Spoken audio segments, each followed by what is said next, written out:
Good afternoon on this relatively clement February afternoon, my Vagabond viewers.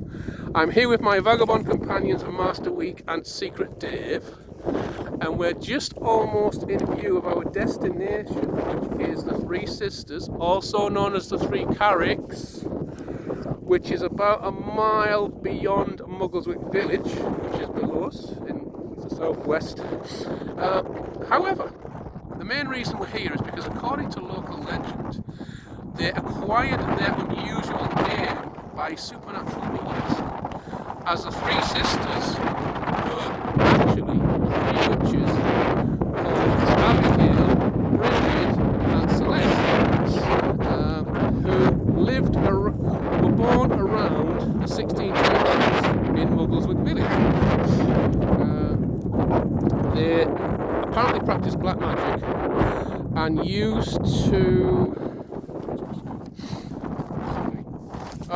to blackmail the villagers into paying them tributes of food by threatening to curse their crops or livestock, which the superstitious villagers were very afraid of.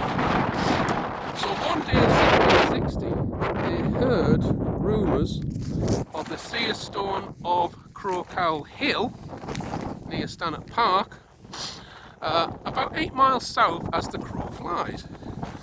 So as one Midsummer's Eve, they flew to Crowcowl Hill on their traditional broomsticks, and after much seeking they finally found a fragment of the fabled seer stone and managed to gain its magical power.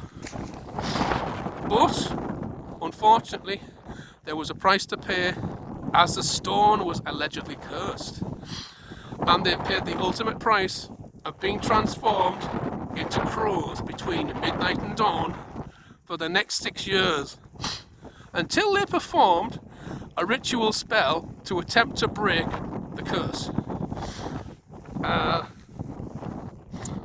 In the fateful year of 1666, which unfortunately turned them all into stone, where they remain here for eternity as a dreadful price of their supernatural folly. So we are now approaching the three magical stones, or should I say the Three Sisters, to see if there's any truth to the legend behind it. That is a good question, actually. Presumably the tallest is the eldest. So the tallest must be Abigail, who was the firstborn. And as Dave wisely pointed out, they do actually resemble witches from a certain angle.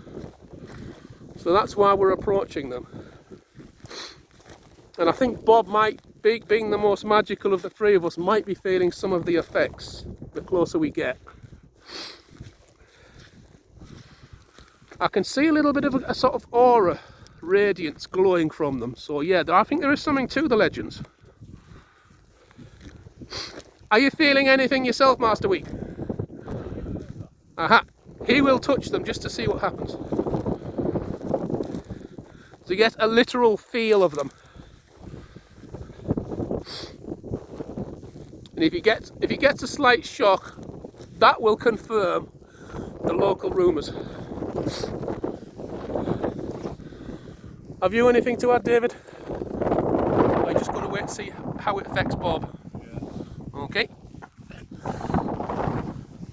There he is. He's jumped up there like the nimble goat of Shugnigara, like it normally does. And he will let us know if he's had any effects at all from them. I'm getting a certain feeling as we approach them, making me slightly dizzy and disoriented, which could be seen as a bad or a good sign, I'm not sure.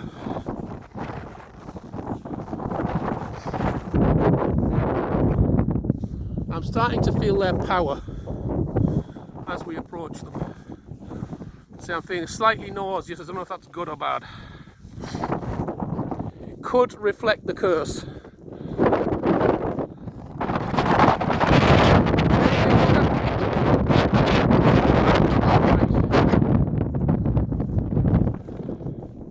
Can you sense the elemental power? That made a good shot, that.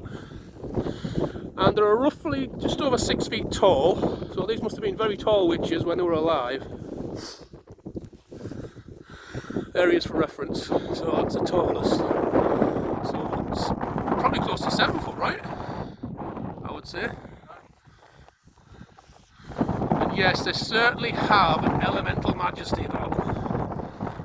And it was Dave who decided to take us here for some reason. I think he was guided by the goddess about his knowledge. So he is an instrument of divinity in that respect. And I'm going to get them all in shot. I've been on for what, six and a half minutes now, nearly 7 minutes. Careful, Dave, you might pick up the curse yourself there by touching the stones. Oh, he's putting one on the cairn. It's like giving it a blessing. That's interesting. Did you feel compelled to do that, David? Got to include that in the write-up. That was interesting that he did that, actually. Yeah, very well said that. It was the goddess who guided him to guide us to come here. So on that inspiring note, I'll do a quick circle. I'll do with the shins and then I'll end the video on that.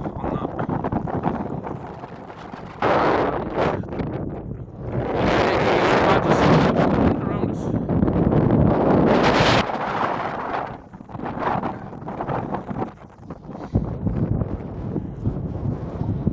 And I shall end it on roughly 7 minutes, which should be lucky for this video. Just towards Durham Reservoir. Is that to the north of us, the Durham Reservoir? To the north. Just slowly approach it. Getting Abigail in shot there. And end the video on that hopefully spiritually inspiring note. So for any Vagabond viewers who are watching, thank you for watching and blessed be. Take care of yourselves.